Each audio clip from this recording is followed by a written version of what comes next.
नमस्कार दर्शक बंधु सुरभि 2024 प्रतियोगितार अष्टम रु दशम श्रेणी प्रबंध लिखन विभाग में अनुष्ठित होगाकु थिबा प्रबंधर नूतन ओडिशा गठनर लोककलार भूमिका विषय एठारे उपस्थापना करा जाइछि। आसंतु देखिनवा।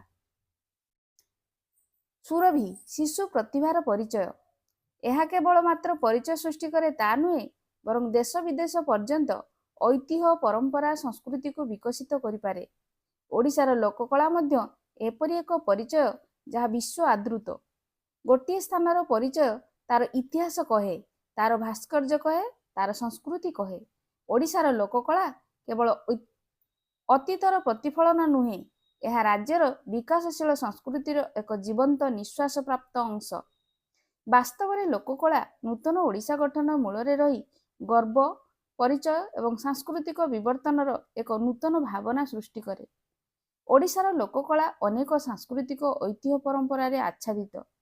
हजार वर्षर पुराणा जीवंत पट्टचित्र, पिपिली चांदुआ शिल्प, ओडिसी संगीत, कटक तारकसी काम, संबलपुरी शाढ़ी, भुवनर कंसा बासन, रेमुणार सपमसिणा, बालेश्वर मुगुनी शिल्प, बरगड़र धनुजात्रा, खोर्धार पाइक आखड़ा, पुरीर बालुका शिल्प, गंजामर माणियाबंध पाट, सर्वोपरि ओडिशार आदिवासी मानकर पोशाक, खाद्यपेय, चालीचलणी, पर्वपर्वाणी इत्यादि सृजनशीलता विश्व प्रसिद्ध।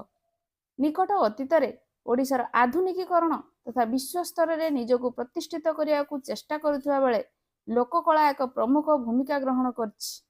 गाँ गंडार आधुनिक सुविधा सुजोग सृष्टि, शहरीकरण, शिल्पायन और प्रजुक्तिर विद्यार द्रुतगति राज्य को परिवर्तन करुवा बेले पारंपरिक कला ओडिशार मूल्यबोध को बढ़ाई चलछि।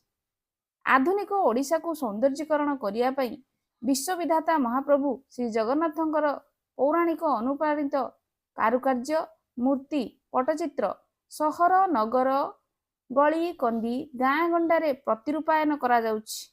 लोककला एही अर्थरे केवल अतीतर एक प्रतीक नुहे, वर्तमान एक गतिशील विकासशील अंश मध्य।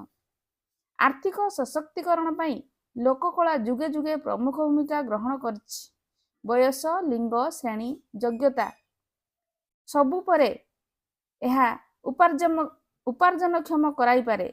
नूतन ओडिशा गठन रे लोककलार भूमिका केवल अतीतर संरक्षण विषय नुहे, यह भविष्यतर गठन पई परंपरा को व्यवहार करी विश्व रे अधिक आदृत समृद्ध होई परिबो। शिक्षा पर्यटन माध्यम रे मध्य लोककला ओडिशार स्वतंत्र परिचय सृष्टि करछि।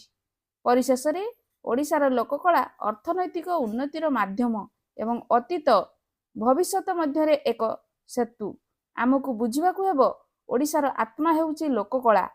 गोटिए पटे बहुल उत्पादित सामग्री एवं डिजिटल मीडियार पारंपरिक हस्तशिल्प छाई देई पारे, किंतु परंपरा और ऐतिह्य लोककलार सौंदर्य केबे भी महत्व हराइबो नाही। एहीपरि अन्य वीडियो गुडा को देखिया पई आम चैनल को निश्चय विजिट करो।